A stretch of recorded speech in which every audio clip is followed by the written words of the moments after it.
Welcome to an episode of the Skiffy and Fanty Show's Totally Pretentious. It's time to honk Satan's horn. What? Why does that sound dirty? It's your mind, not mine. Okay, well, fair enough. I'm Shaun. I'm David.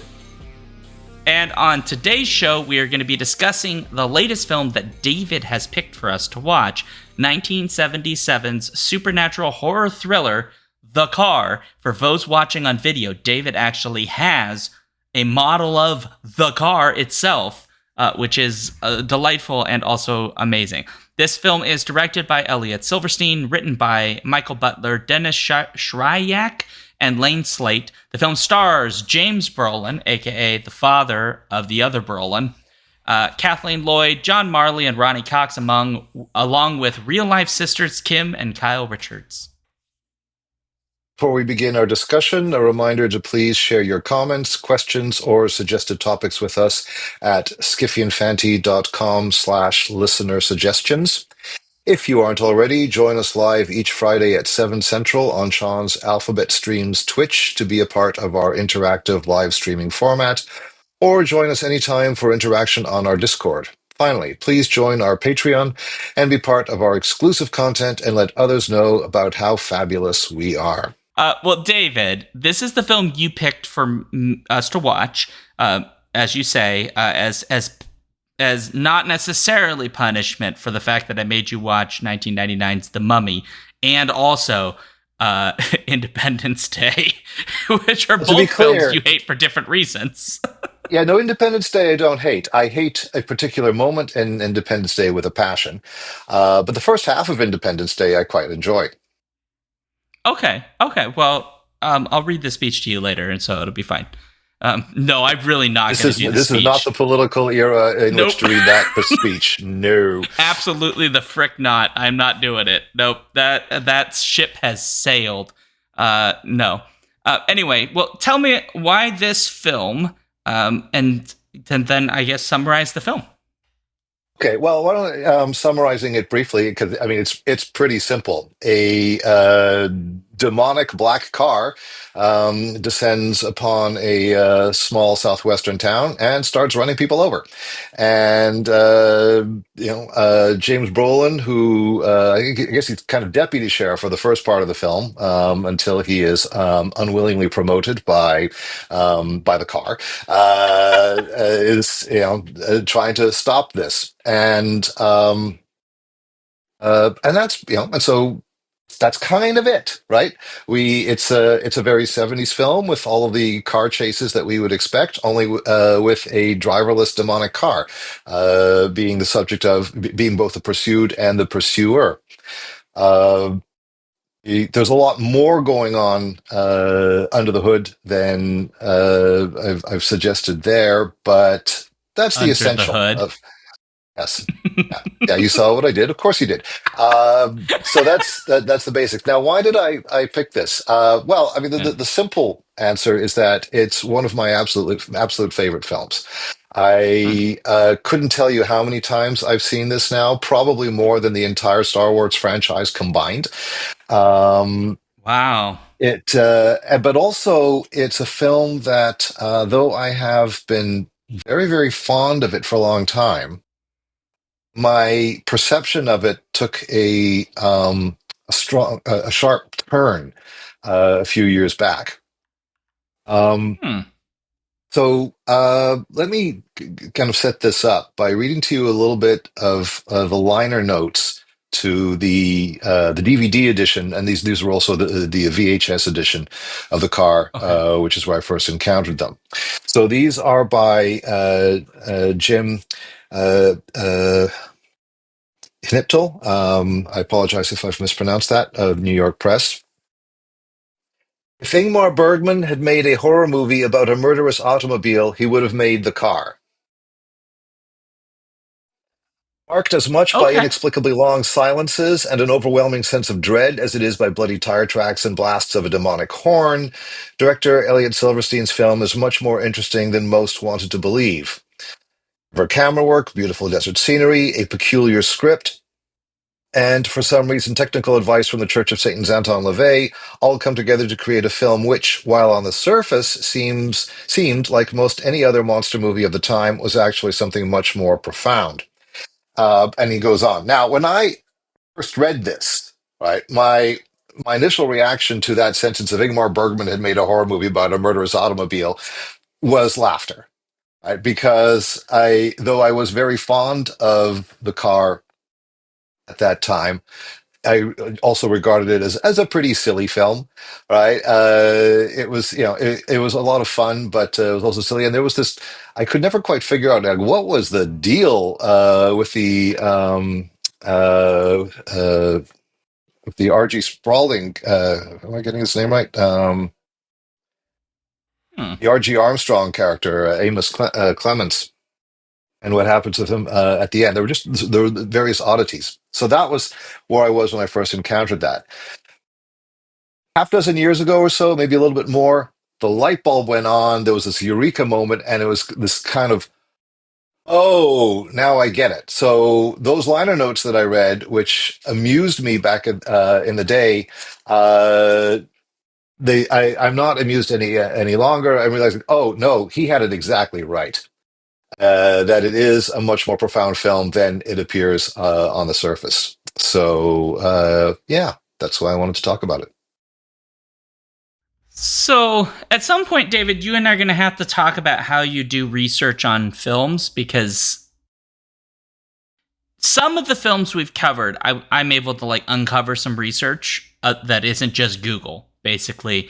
And this is one where I really struggled to find research other than like mentions in film books, because it was in, you know, James Brolin's career. Right. And because I genuinely was trying to figure out, like, this film, I've seen it before, because I remember we talked, I don't know, probably during COVID when I got quite the a long horror time bug. ago, I think. Yeah, and I think this is one of the ones you recommended to me. I think I also watched Duel, which has some similarities plot-wise, sorta. Yeah. And I remember watching this and being like, this film is kind of interesting. It is silly on its surface. It's literally this ridiculous black car that David's probably going to hold up again. Chasing people down. And the first murders in the movie are like the most sensible murders, because it's a couple of people on bicycles in these like cliff face roads. There's nowhere really for them to go other than off the edge of the cliff or to, what have you. But then you start to look at the character elements that I found really, really interesting in the story that tell us a lot about what kind of town they're living in, right? What are the social expectations of that town? The strife and turmoil, the gender relations that exist in that town. I mean, you were mentioning the Amos Clemens character, right? Our first introduction to him, he's quite literally beating his wife. He is a loudmouth, real mean SOB. In no way likable, and so much of our presentation of him is of a very particular kind of American male character that you would see, and I think that's what I found more interesting this second time around, because the car chasing people down, they're fun, and hearing the big loud car room noises is fun and everything, but from a technical perspective, they're not that interesting, right? Because it is just a modded up car chasing people down, and we don't really get to see them run over. It's a cool looking modded up car, though. I mean, it's cool looking. Okay, all right.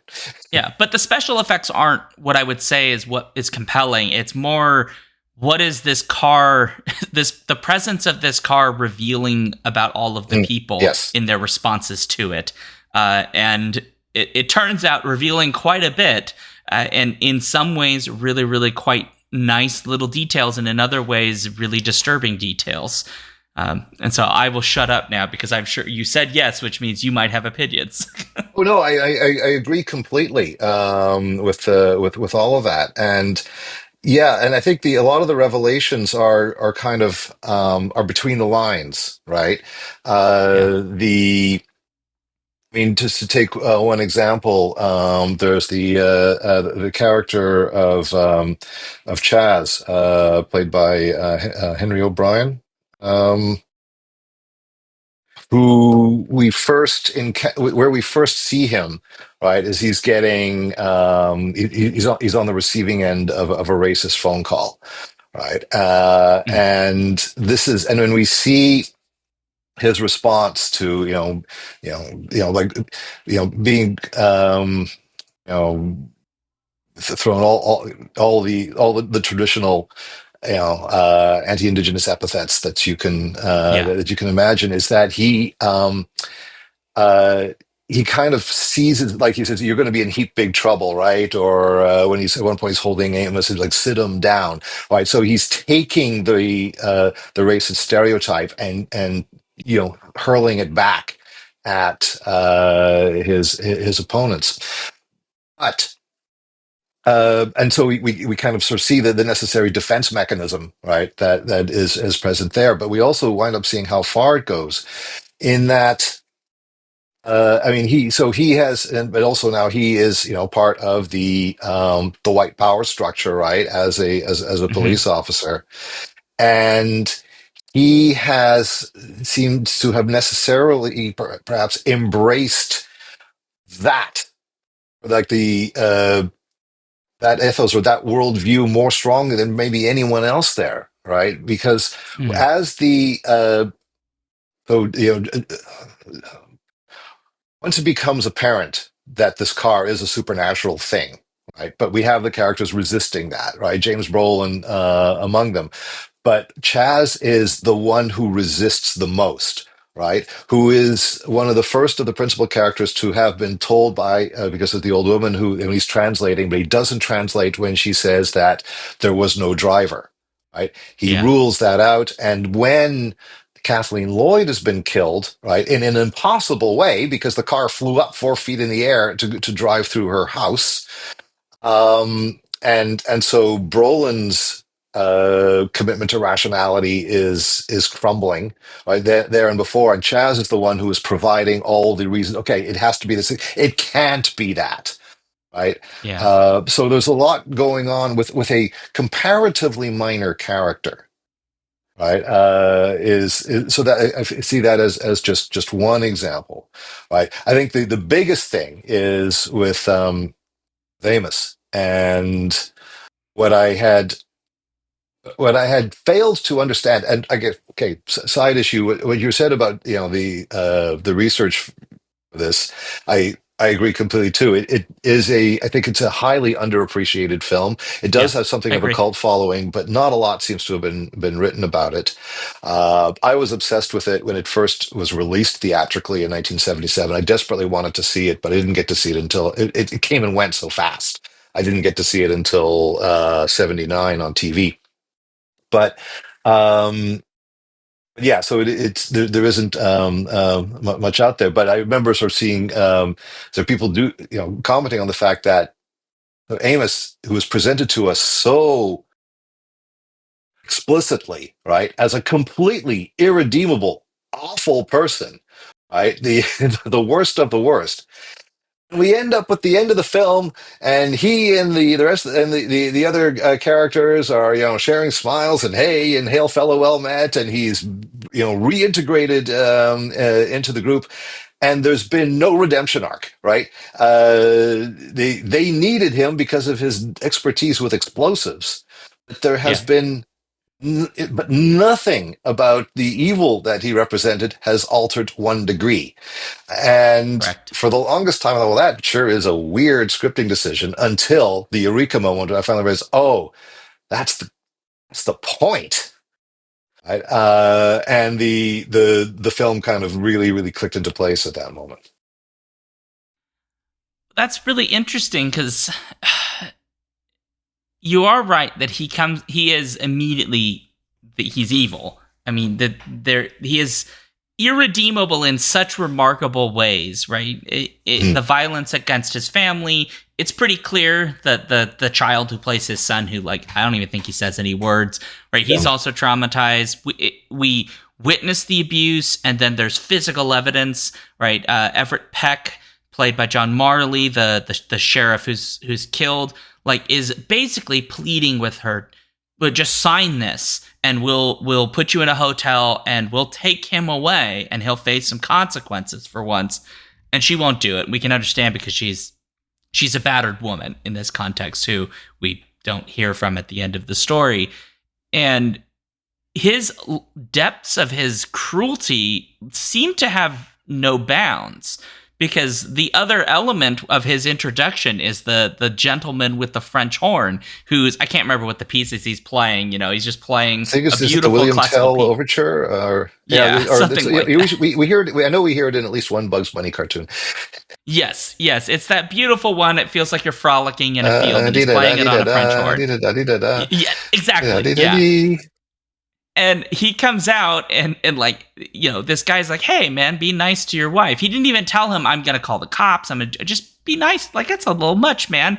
And he's just like, I will end your life, essentially. And is like, you need to just get to stepping because I will destroy you.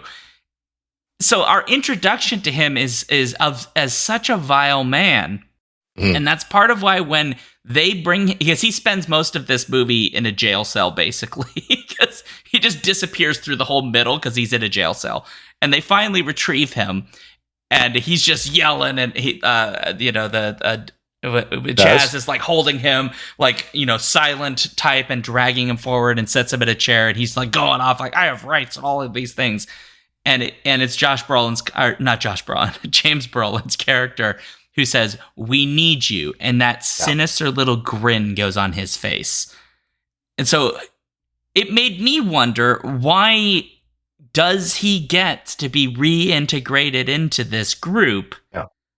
Because it would seem to undercut what really felt to me like where the film was going, which is all of these very old school, classical, conservative elements, these like 1950s sort of archetypes, are slowly being torn down piece by piece by piece. But so many of the characters who die or don't get any kind of real arc in this story are the characters who would be the ones challenging those 50s attitudes.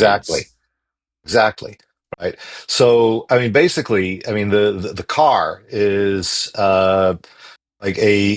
is an embodiment of white patriarchy. That's horrifying. And it is the system, right? And like, because you like, you know, who does it kill? Right? It kills, like you said, it's everyone who even steps outside the line ever so slightly. I mean, there's a bit of a kind of, you know, slasher logic here, right? But there's the two teenagers who are not where they're supposed to be. They're off, you know, having fun, right? The most elaborate death is reserved for the woman who stood up to the car, right? Who spoke in emasculating terms in you only the feel graveyard. Like a big man when you're in your car. Yeah, right. So all of that. And also note that when the sheriff is killed, right, the car swerves around Amos, right? It avoids hitting him. Yep.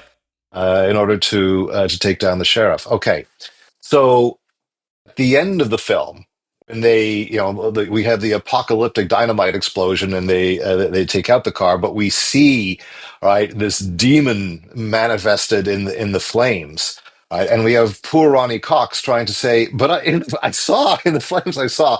And Brolin said, no, it's over, right? But it isn't over, because, you know, we see them standing there in this kind of post-apocalyptic setting. We hear that horn again in the fade to black, and then the movie's closing credits end over the car on the road again, this time in LA. In a city, right? And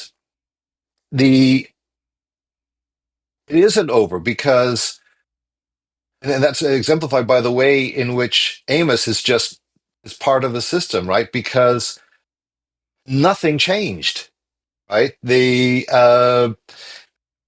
All the changes reverted. Yeah, everything is back to the way it was before, right? And I mean, the one person who sees what's really going on is Luke, the Ronnie Cox character, who is the one who fails the most at at being part of the white male establishment. Right? Yeah. He cries. He's an alcoholic. He is overwhelmed emotionally by what's going on. So it's Yeah. so at the end, Brolin just kind of, okay, everything is back to the way it was, right? And even, we go back to the beginning in the first, and when he and, I'm sorry, John Marley are confronting R.G. Armstrong, about the death of the hitchhiker, right? And Marley is, of course, clearly horrified and focused by what he's seeing on what's happened to Amos's wife, right? And Brolin ignores that completely, right? That's beside the point, right? Yeah. So Brolin is not the sort who's going to challenge that system, right? And so the system is absolutely still in place, and the demon goes on. Right? I have a quibble, a slight quibble, because I think the car, insofar as it can make choice, I think the car is unsure about Brolin's character, which is why right. in both instances, when the car and Brolin are like doing a standoff, essentially, it doesn't immediately try to run him over. And I think that's because there's elements about his character that are like the example you gave, where it's very clear he's sort of reproducing the system, protecting the system. But before that, the images we actually get of him are actually really, really quite sweet. He's with this teacher that he clearly is head over heels for. She really cares about him, but they're trying to figure out, like, how do I introduce you to my daughters? Because, she wants them to like her. And obviously there was a mother at some point who is gone, dead, or what have you. And so that's there. So there's a sort of a traditional relationship being brewed here, not least of all because they've just been in the naughty places in the bed, which means they were doing that stuff out of wedlock. And as you know, that's a sin, David. That's a bad sin. Except we also know this particular instance they didn't, because he fell asleep. Well, he did, but the implication is they do. They were going to, yes, yeah. They were going to, but they're, I don't know. I really thought that opening sequence with them was really adorable. But I guess the point I'm trying to get at is, like, I think he's this character who has all of that masculine machismo stuff that we would expect of a very conservative 50s era archetypal kind of male. But he has this very sensitive side, and it's very clear that he does have cares about the people, but he's sort of being stretched across them and hasn't settled. And I think that's why the car doesn't immediately kill him, because everybody else who in any way speaks up directly and clearly with no ifs, ands, or buts is immediately like a target for the car. The car literally waits to kill them. Whereas with him, the car seems like it's not, almost like he's unsure, and so is the car. Like the very first instance when they face off and he pulls out his gun, right? And he just starts shooting off shots kind of around it. Right, the car at any moment could just run him over, but it doesn't. It's almost like it can feel his insecurity in that moment. Yeah, that's a really good point. No, I agree completely, and I think, like there is the potential either way, right? For I think like there's the single father on the one hand, and the representative of the system on the other. So no, I think you're absolutely right. And so to further that. There's it now occurs to me that there's yet a darker reading of what's going on, because one of the characteristics of, like, we see with the car, right? That horn, right? Yeah. And it uses to kind of to announce itself, right, as it arrives, and then every time it kills someone, then it makes that. After it has done its thing, it does that horn sound again, right? Yeah. Well, we hear it does that. So when it goes off the cliff to its presumed demise, we hear that horn sound, right? Which is that's been the sound of victory, right? And that demon we see in the flames, that's a grinning demon, right? And what has happened with Brolin's arc, right? He's wound up turning to Amos, right? Yeah. We need you, and then is standing there companionably with Amos. So you know, have we also then seen a kind of masterful bit of psychological warfare on the part of the car to bring Brolin to that point? And we have to assume he becomes like the old school type sheriff who doesn't buck the system, doesn't change the world because he's now effectively in charge. Yeah, and I think I mean, for all of the sensitivity that he portrays, he also, I mean, not well.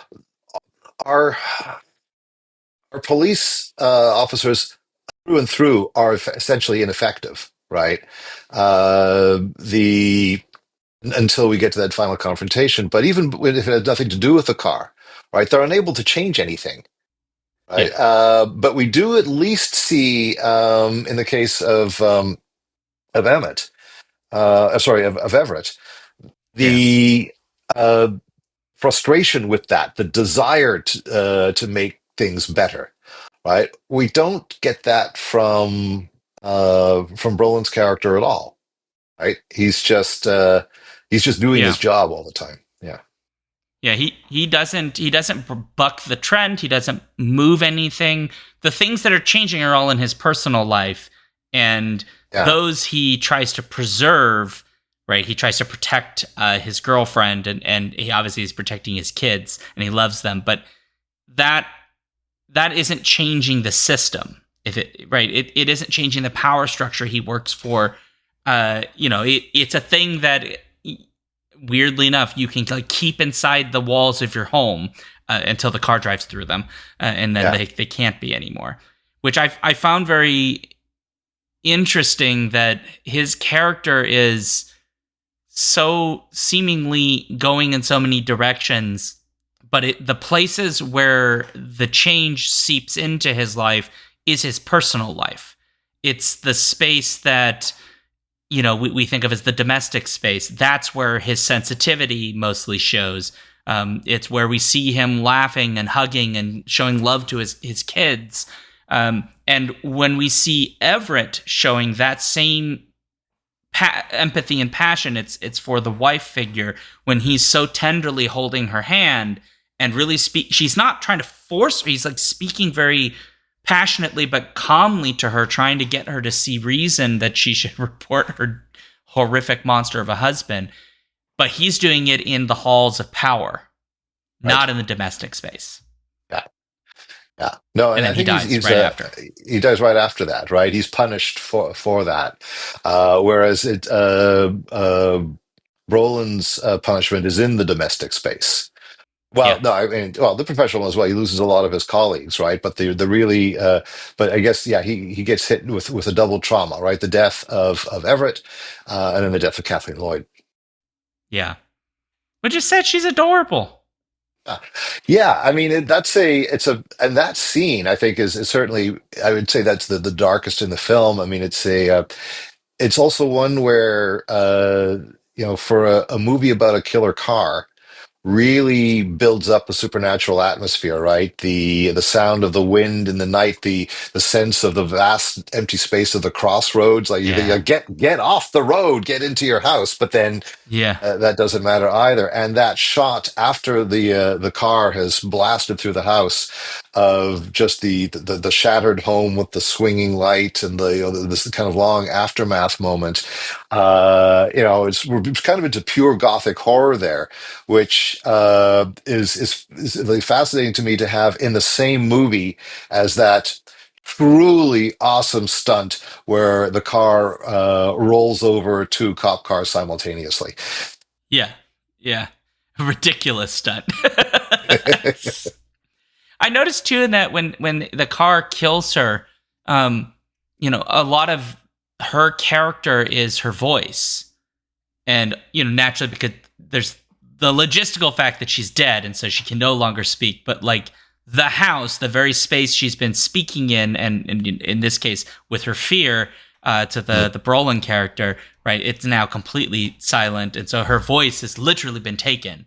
And that's the thing where she has the most power, even with him, with the exception that she has her special ability to grab his nuts and playfully grab his nuts and make him stop playing around, which I found also adorable. But right, the thing in the cemetery where she is cursing out this car and like insulting she just assumes it's male, by the way, that the person that's in it, quote unquote, must be male, and so therefore she emasculates and she attacks, and she's using after the playful emasculation in the opening scene, or the opening minutes.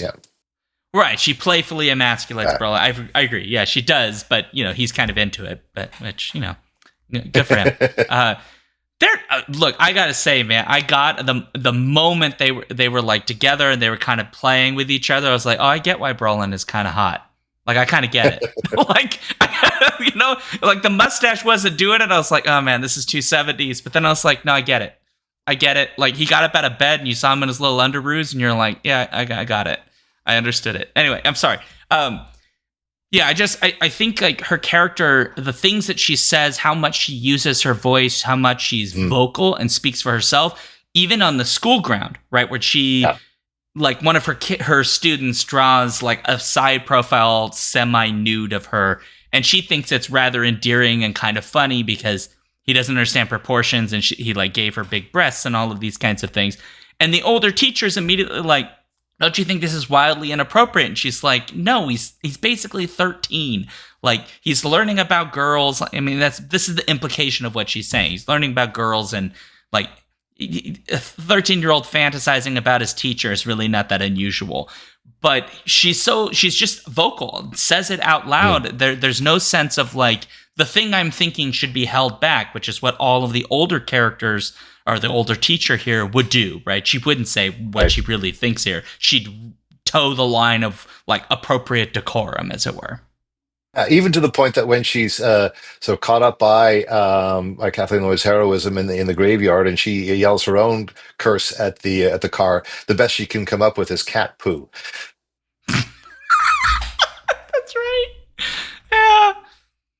I mean, but but you're right, and so yeah. I mean, Lauren, the Kathleen Lloyd's character. I mean, yeah. So for all of those reasons, she is punished most, horrifically, right? That's the, it is it's the most vicious directed killing, right? It's not a target of opportunity. Here it's.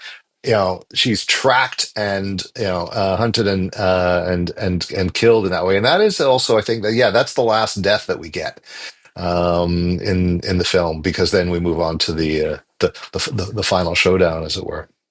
Yeah, that final showdown is really, really tense, especially when Brolin's character is in the barn with the car, right? And he's trying to open it.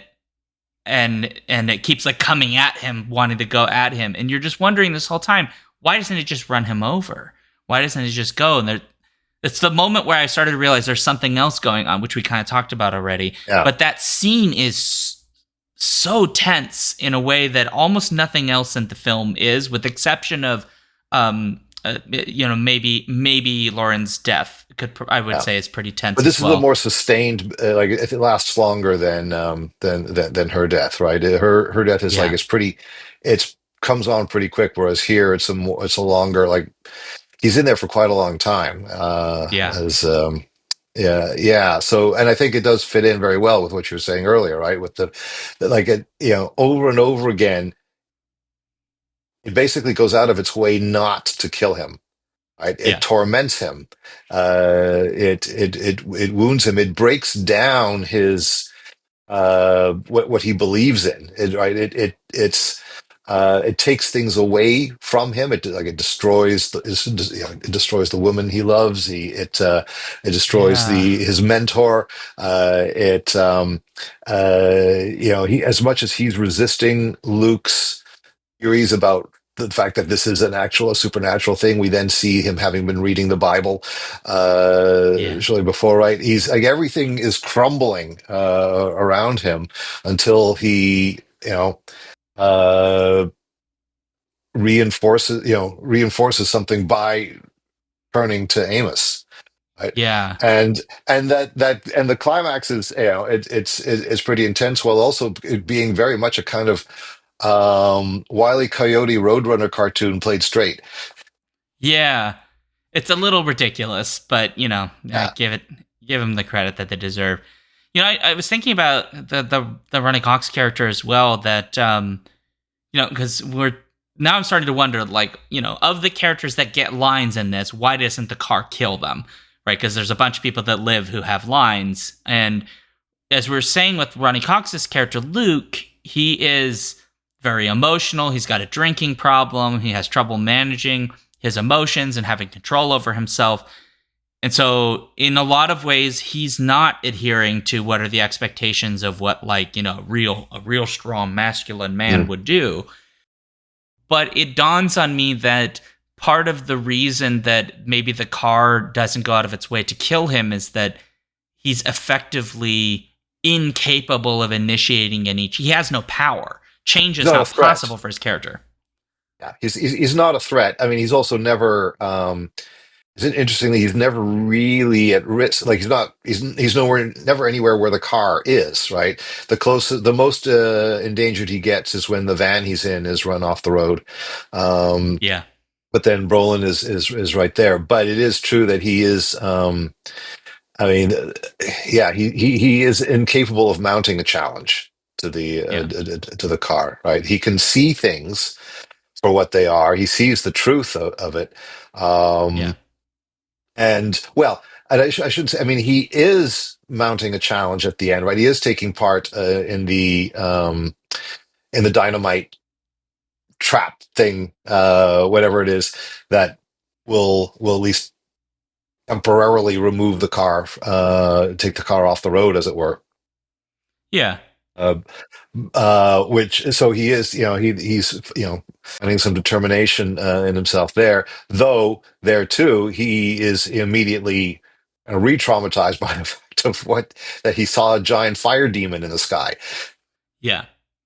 Well, and he does the chicken thing with James Brolin, but he doesn't want to be there, right? He keeps trying to get out of that moment, and James Brolin's like, "No, wait."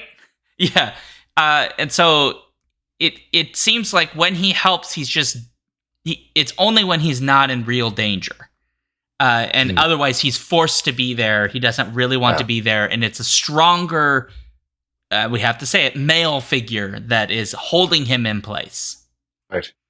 It's funny. It's just occurred to me that that climactic chicken game followed by with the car going off the cliff is almost shot for shot recreated by at the finale of Tremors. It is. Yeah. It's exactly the same.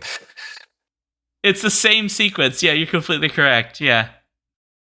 But Tremors is also a good movie, so. It is. Yeah. No shade on Tremors. None at all. I've seen that film probably as many times as you've seen this film. Yeah. Well, yeah, it's that's a firm family favorite here. So it's we've seen and at least Tremors I got to see theatrically, unlike the car. Oh man, that would have been great to see. Well, yeah, especially since we didn't know. Like it was a surprise when we found out what the monsters were. What we saw was all we had to go was the vague poster with a mouth, right? They're big dinosaur slug monsters. Ugh. Okay, back to the car. I'm trying to think of what else there is really to say other than the car itself is pretty fun because it's a 1971 Lincoln Continental Mark III, customized by Hollywood car customizer George Barris, who did bunches of classic cars. So it's basically a boat with wheels made into an even larger boat with wheels. That's very cool. The kind of car my grandmother would have driven. Hers presumably had door handles. That's correct. Yeah, because this one doesn't have door handles. That's right. And there's all of this effort to like identify the car. I found that really Yeah. funny with her interrogating Amos. And he's just like, I don't remember, like gray or black car. It might have had 2 doors or 4. And they're just like, did it have a sunroof? Like what? Nothing. He's just like, what, am I being interrogated? I don't know why he talks like that in my head, but close enough. And it is weird how long it takes them to sort of figure out what the car even looks like, because it is very distinct. It is very distinct, but yeah, they don't. I mean, he only sees it in dust, and then I mean, they know it when they see it because of the way it behaves, right? But Yeah. and there is that actually again, it's another nice little touch. That moment when after Brolin has fired shots directly at the car, nothing's happened, and Yeah. then he's sort of coming around to the door, right? And he's kind of looking at the window, and he reaches for the handle, right, with just automatically, right? He's not looking, and then his hand just encounters nothing, right? He Yeah. just sort of his hand sort of floating in the air, like what? Like this vehicle doesn't make any sense. And then it smacks him. Yeah, with the door, yeah. Well, I mean that particular I mean that actually fairly sustained action sequence, right? That it begins with see that's yeah, because it begins with the kids doing their parade, right? Yeah. On the race grounds, right? Which then leads to Lauren's confrontation in the graveyard, and then we get the car chase, right? So it's kind of this long, quite a long middle part of the film where there's like all this stuff that's happening, Yeah. right? I mean, I mean, it's interesting, there's so many films that go slack in the middle, right? Whereas this one reserves its big set piece of action for the middle. And Yeah.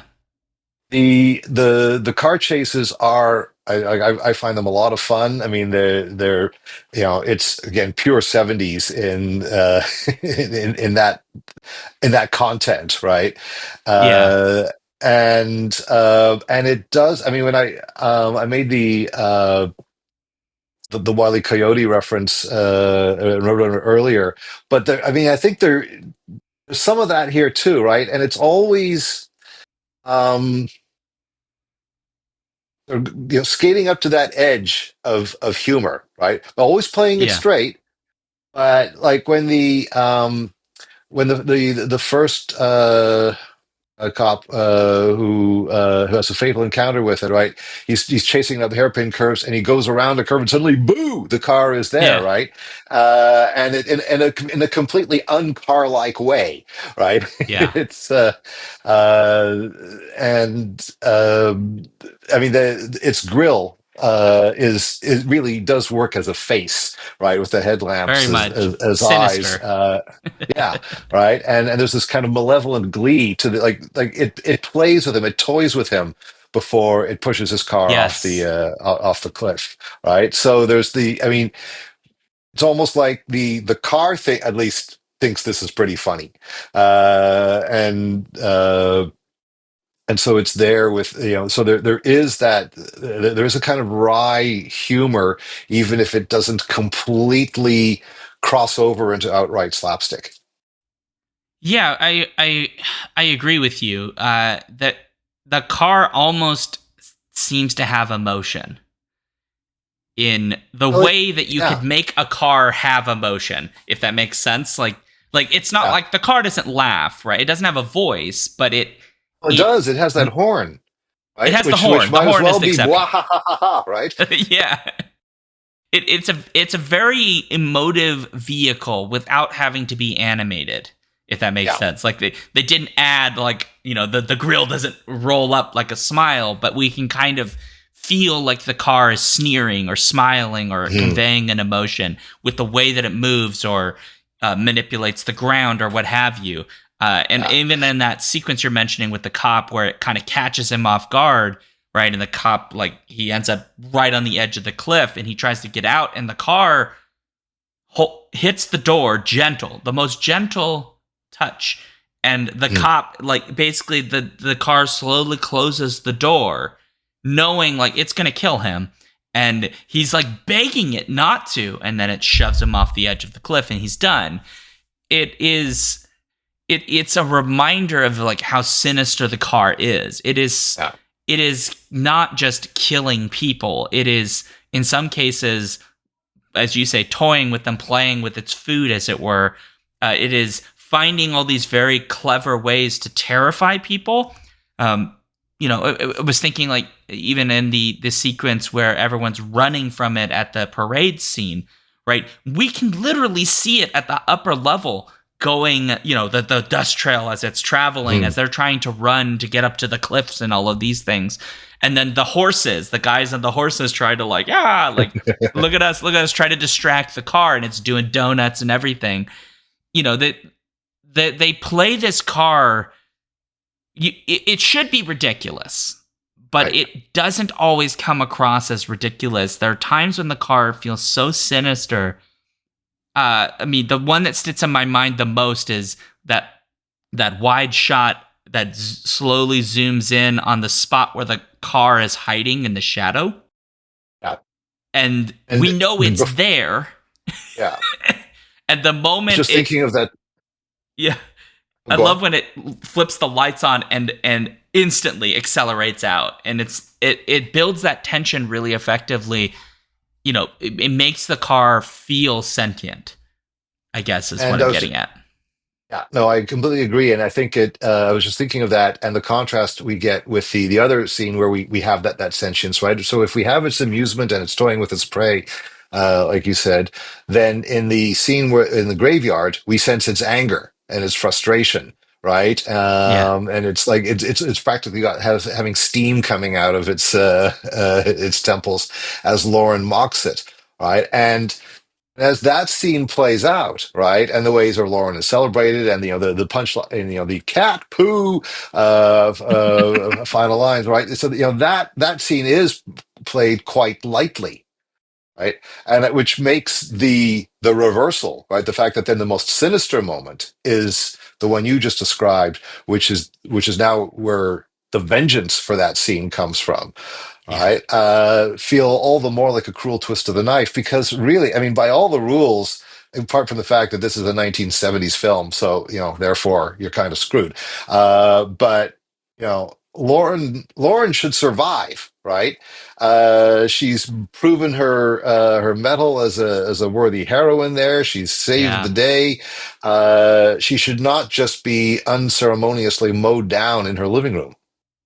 Right, taken out at basically at the end of Act 2. That's not how it's supposed to work. But she's got to go, David. She emasculated the car, and we cannot have uppity women. Yeah. That's pretty much what happens, isn't it? Yeah. Yeah, interestingly enough, all of the women who don't participate, don't speak up, don't push in any way, the wife, the older school teacher, they all live.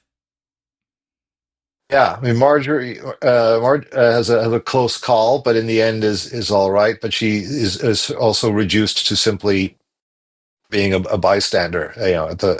She's not an active participant anymore. She's just there with the girls. I have to. It's not like there's a lot of direct connections, but that scene, right, with her and hiding with the children and Brolin in this in an outbuilding, having a confrontation with the supernatural. The fact that 2 years later he'd be going through the same thing in the Amityville Horror seems to knit the two films together a little bit in my mind. Oh, interesting. That's a film worth talking about. It's an interesting film too. That's a film that it's funny with that again, I've always had a long affection for, but always found really quite amusing. And then the last time that I taught it, was also when I had recently become a homeowner, and we're having like this completely fluky water issue in the main bathroom, which was involving like the whole thing being redone and taken apart. And so when suddenly I'm watching this movie and going, "This isn't funny at all anymore. This is horrifying." and and Stephen King talks about attending it and hearing a woman a couple of rows back. Going, think of the bills. So she's watching it. So Been a while since I I've seen finally it. understood the truth of that quite viscerally in that moment. Uh, well, David, I feel like we've got it. Is there I think we anything have. else? Yeah, okay. Oh, I think that's good. It's. I just want to say what a pleasure it's been to be able to uh, talk about and celebrate this film, which I think deserves to do better than to be so far under the radar that it seems to be. I agree. It doesn't deserve to just sort of be in the dustbin. I think this is a more interesting film than certain other films, even from this same era, that like people still talk about. I think it's just well worth considering and worth watching. For sure. So, do you know what our next film is? Because you got to choose two. Oh, I thought it was your turn. Oh, I didn't realize that it was. I have not picked something because I just assumed we were going back to back and forth. So does that mean neither of us has a Oh. pick? Well, it does mean that neither of us has a pick. Do we want to take a suggestion, or do you got an idea? I will have to give that a little bit of thought. Because yeah, I quite honestly don't have anything in my back pocket. I could probably come up with something, but I'm so I'm kind of stalling for time here as I speak. Maybe you can now stall for time and talk about something while I think of something else. I mean, there's a lot of different kinds of films we could watch. A film has come to mind. Oh, yeah. But it would mean retreading an actor's career we've already tread. Sooner or later, we're going to have to, right? Do you I mind think if another martial arts film? oh, so it's another Jackie Chan film. It could be, or it could be a Jet Li film. Okay, I don't have a problem with another martial arts film. Okay. Would you like to watch my favorite Jackie Chan film of all time? Which one is that? That would be Drunken Master 2 Oh, it's a from great one. 1994. I Yeah, love that's a that great film one. with a passion. So if we Um, could do it, I'll do it, but otherwise we could not decide. yeah. My only hesitation is that we had after we had done Police Story, there was Oh. right.